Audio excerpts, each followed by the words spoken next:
So imperuka yoba iri hafi. I know twarabyumvishije 100, maybe 1,000, maybe thousands times ko isi imperuka iri hafi, ko Yesu agiye kugaruka, ko isi itagisigaranye igihe kirekire. And it never happened. Muri zose nta cabaye. All right, we're still here. But what I'm about to show you,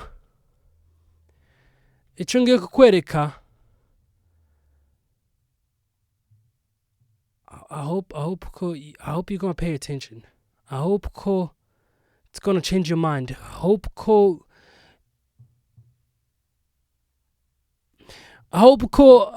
amaso yawe ahumuka and bino bitandukanye n'ivyo twigeze twumva bavuga ngo Yesu, mwihane, Yesu agiye kuza.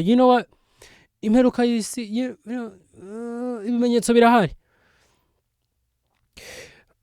Just to be in safe space, just to be safe.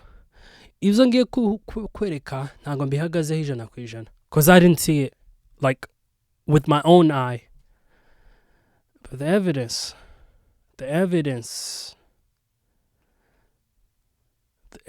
is undeniable. The evidence is too much to hide anymore. So a couple months ago, couple months ago, literally, amazing Kyle. Oh no,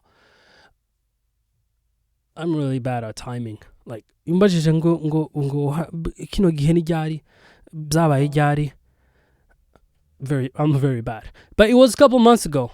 Niba like almost 6 months ago or 5. Hari video zariko zishishikana. I don't know if that sinzi ko uko bazabivuga, but zariko zinyura ku mbuga nkoranyambaga ku bwinshi. Abantu bariko bavuga ko hari abadaimoni, fallen angels,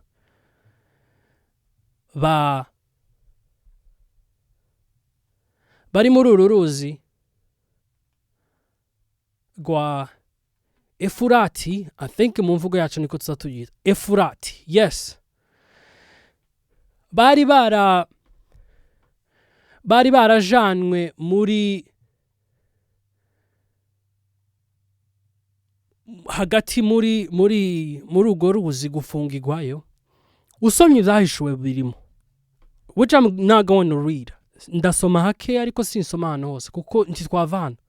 If you want to learn more, I'm shining the light on the problem here, and you go find the solution. Not really the solution, but you go learn more. So, hari abadaimoni,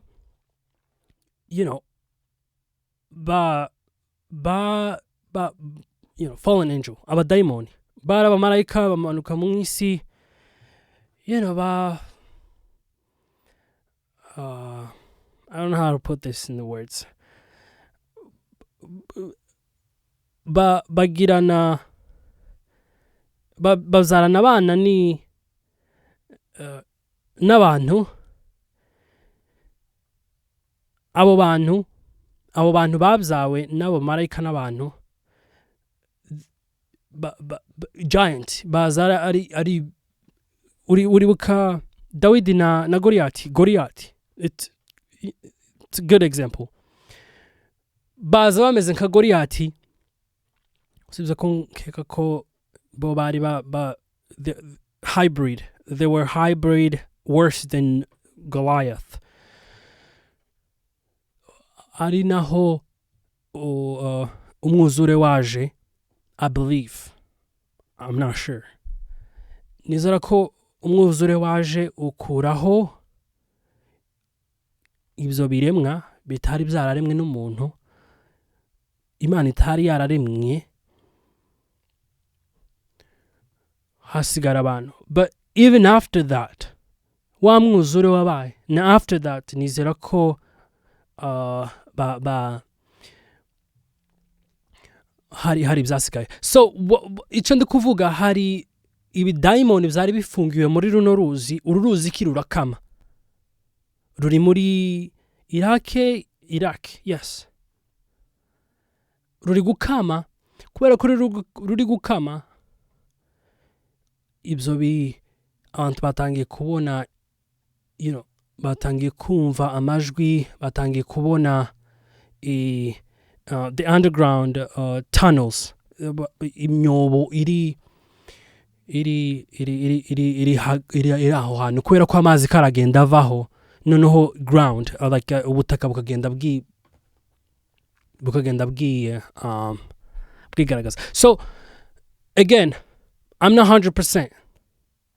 Maybe it's AI, but I know AI for sure. The AI channel mu buryo, kiba AI, I will probably know. And I'm not the only one talking about this. Sindi nje uri kuvuga bino bintu.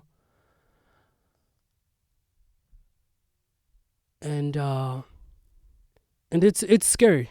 Very, very scary. Very, very biteye ubwoba. Cyane. So we're gonna watch a couple of videos. Reka turebe video nkeya. Let me start with this guy. Very reliable guy. I watch him like not all the time, but when I can. So we're gonna watch this guy just a few minutes. Today I have like the whole thing just to get a context, and then I'm gonna read and then watch a few shorts. But before that, if you can subscribe, it's free.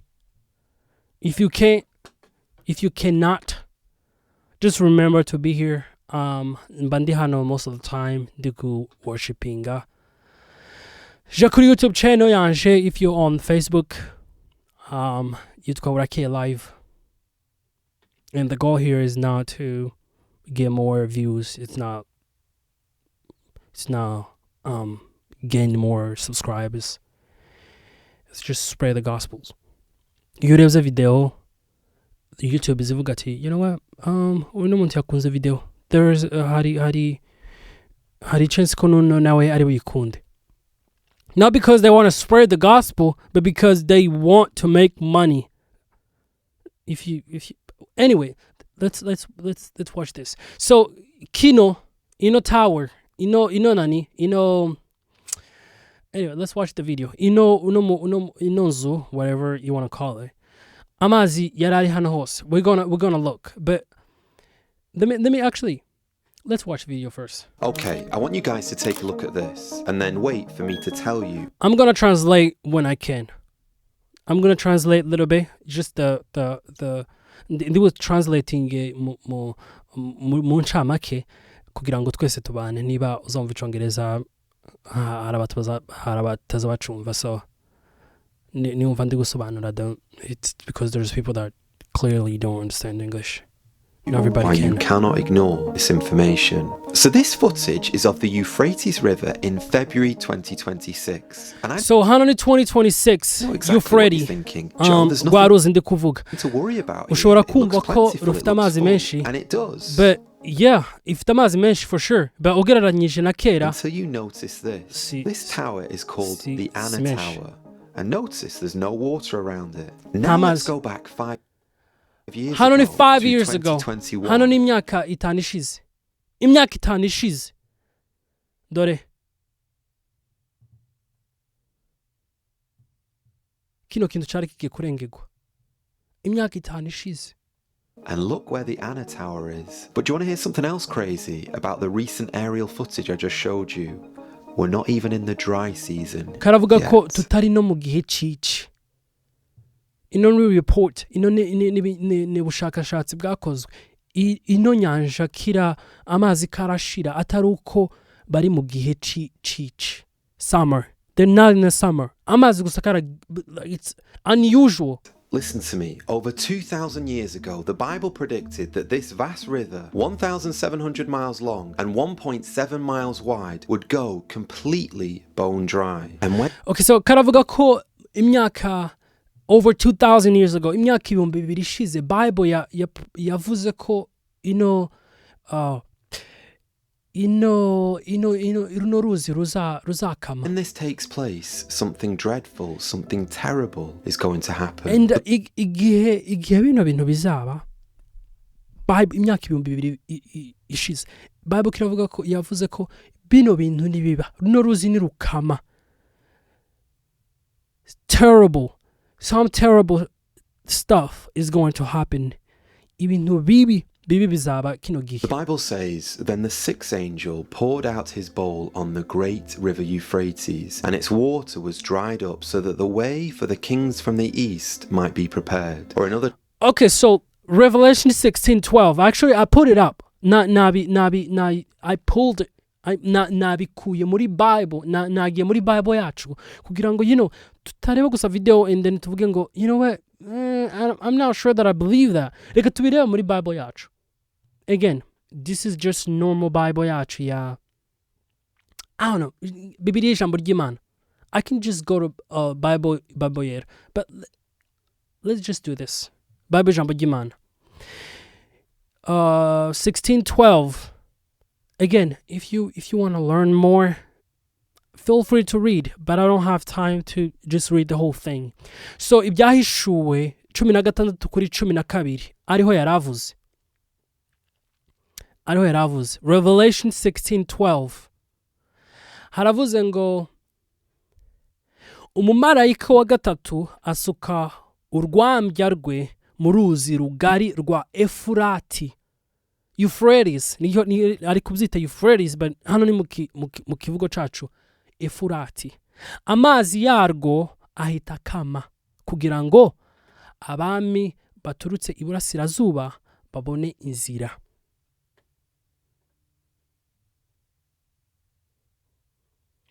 I don't know about you, but this is exactly the translations, the ways of the kings of the rising of the sun might be prepared. Did you catch that? The Bible says that when this natural barrier, when the Euphrates dries up, an army, the kings of the rising of the sun, will begin marching. So, guys, I'm not going to tell you which country I think it is, just in case I'm wrong. But let me give you a clue. Which country is from the east? And which country or continent? I'm going to skip, because I'm not going to watch the whole thing. That would happen. There weren't even 200 people begin marching.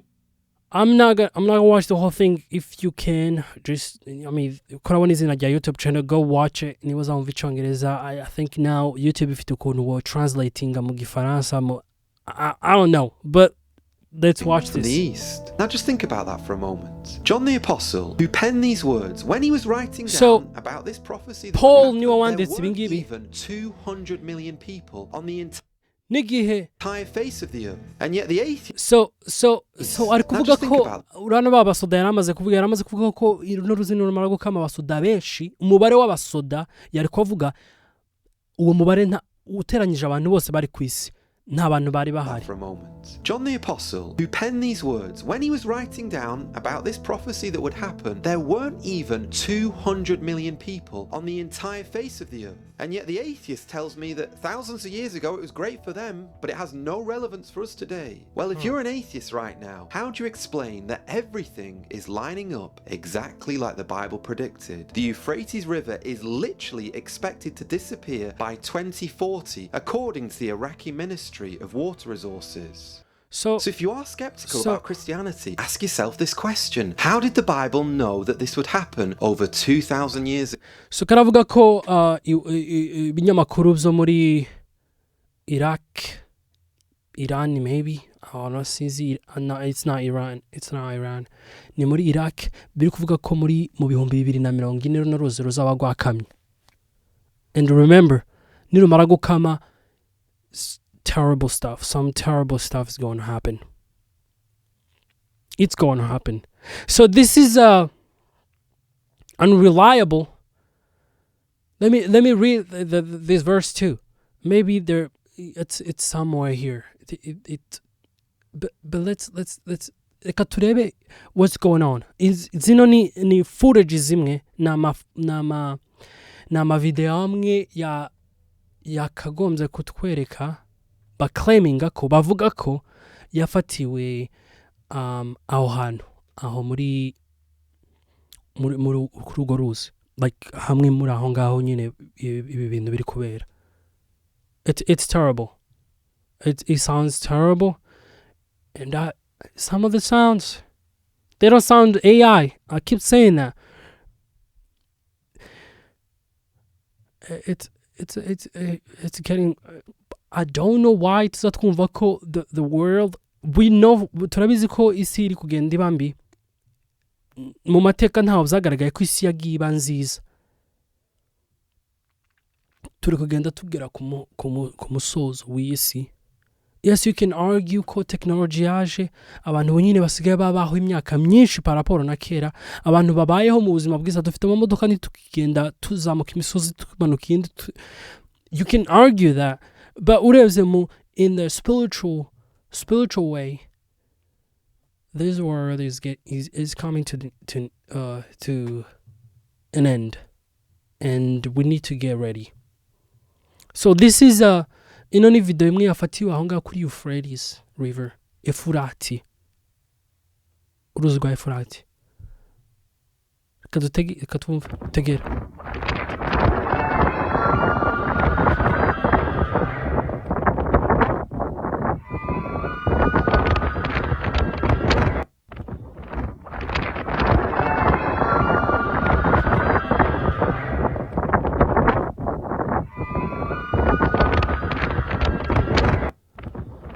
I know ko. Look, I know ko, especially, I don't know if you notice, especially you had like 15 minutes, like short video like this. It's mostly likely ko ari AI. But like I said, video narayibonye like a couple months ago. And whether you believe this or not, the fact is, uruzi rwa Efurati rurigukama right now. Ibinyamakuru biri kubivuga. Ahari ushobora ku arguinga ko ano majwi atariyo, uruzi kirurakama. And the Bible says, nirukama, like a lot of bad stuff is going to happen. It's going to happen. Whether you know you know what, this is real. But the Bible says, terrible stuff is gonna happen. This is another video. Actually, this is a video that I literally remember that I saw a couple months ago.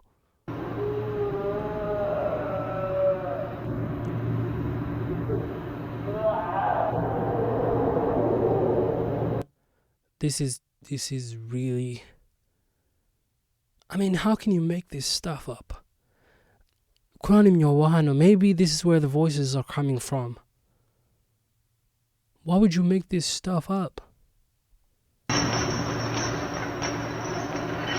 Bro, kindumva n'iminyoro. Can you guys hear that? And again, whoa, this is 15 minutes too.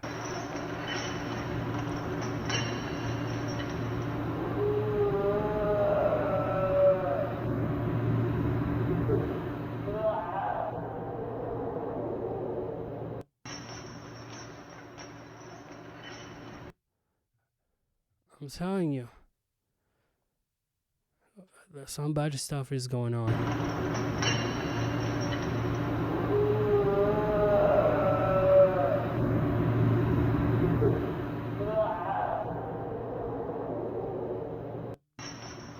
That's not good. That doesn't sound good at all. This is probably AI. That probably AI. I would tell you, like I said, remember, you can get enough. It might not. Maybe this is AI, but niba no voting ko this is AI or not. Maybe this is AI, but the other ones, maybe not. But let's watch these two.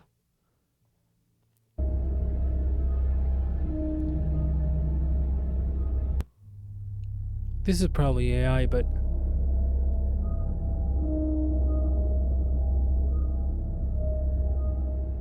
look at that. Look at that.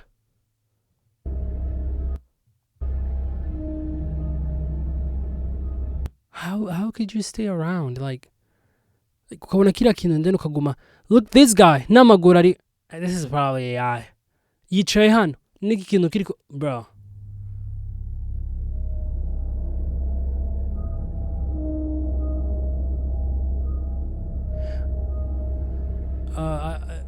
Symbol bino ni bimarayika abamarayika bafungiwe 4 angels abamarayika bane. So again, to just emphasize more, this is before ino ni rwa ruzi imbere uru ni rwa ruzi harubu nyine sinzi ino pictures gihe bayifatiye,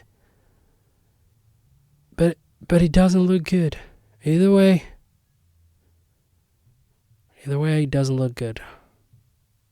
It doesn't look good. Maybe Jesus is coming back more sooner than we attended, than we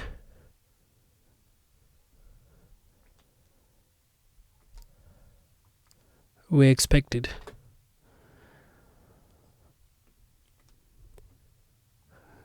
Just in 2 years only. In 2 years. And 1 year, 2 years, 1 year. Reba hano, amazi yari yuzuye. But look at that.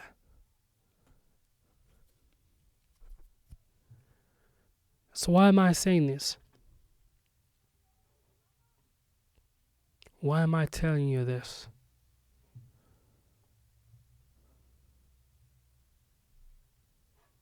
Get ready. Get ready. We don't know the time. We don't know the date. We don't know the hour. Itegure.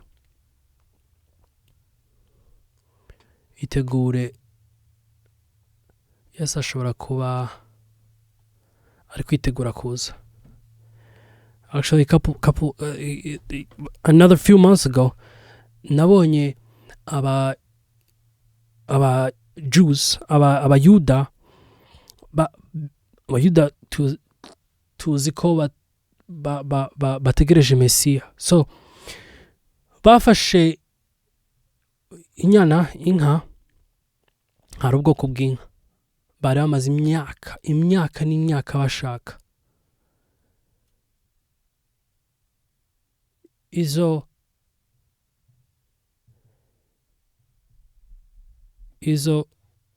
nka actually ni inka, zikiri ntoya, inyana. Let's call inyana. Inka kugira ngo abantu bose bumve.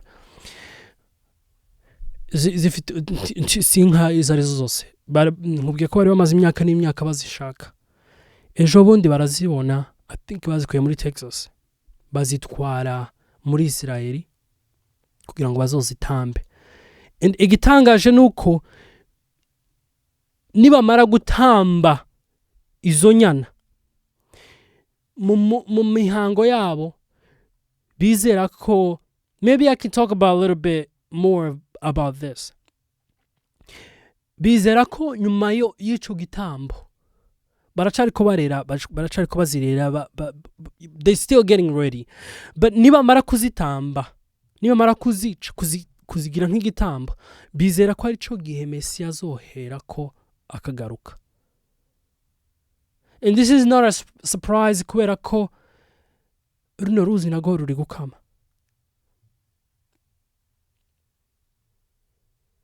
And again, I'm just talking about what is going on. Si ibintu neretswe, sinza nerekwa. I hope one day konzerekwa. But it's not now. Ntabwo ndi kwereka, is just reality. Ni ibintu biri kuba bizwi. Uruzi rugukama. And abantu batuye iyo ngiyo muri Iraq bari kuripotinga ko hari amajwi y'ibintu bidasanzwe biri kuva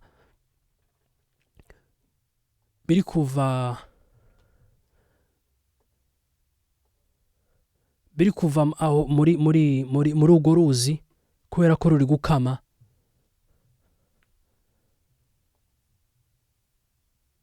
And bari kuripotinga ko hari n'amatano, like tunnels like this, imyobo nk'ingi bari kugenda babona.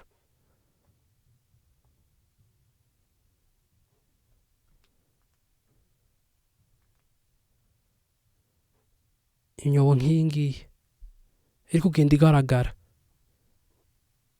aho urwo ruzi ruri kugenda ruva.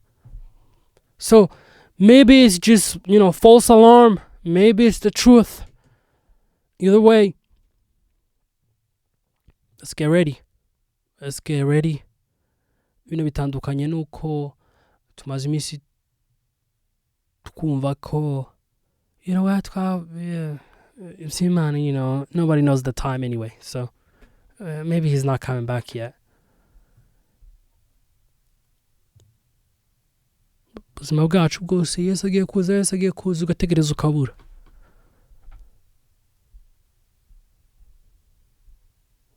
This is different. Get ready. All right, y'all. The musical. This video is just a little bit different from the type of video that I always make. So if you liked it, let me know. If you didn't, let me know. Let me know too. All right. See you next time. Bye.